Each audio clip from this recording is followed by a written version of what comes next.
V čarobnem večeru ob Ledovskem jezeru, kjer se prepletajo zvoki in barve narave, je predvečer državnega praznika 1. maja minil v duhu glasbe, kulture in tradicije. Dogodek je bil prava paša za oči in ušesa. Segel je v srca vseh prisotnih.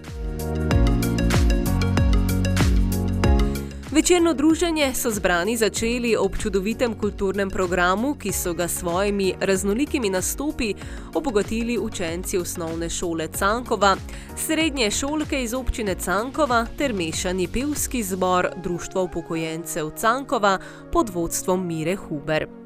Vrhunec je predstavljal nastop domačega ponosa Dominika Bagole Baladera, ki je svojo pesmijo Potujem že pred 3 leti ovekovečil lepoto Ledovskega jezera v videospotu.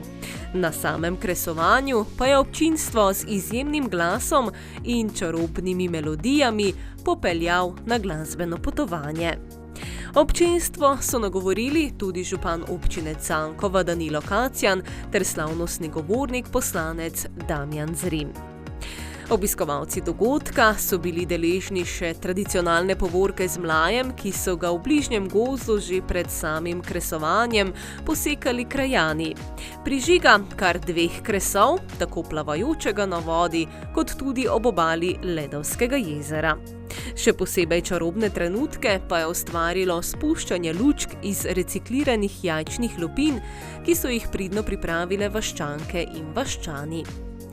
Za zaključek je obiskovalce čakala prava glasbena poslastica, zabava z mlado in perspektivno glasbeno skupino Vrhovi, ki je poskrbela, da je kresovanje v organizaciji prostovoljnega gasilskega društva Krašči minilo v znamenju energije, smeha in nepozabnih spominov. Pa se podajmo na pot priprav in samega kresovanja ob in na Ledovskem jezeru.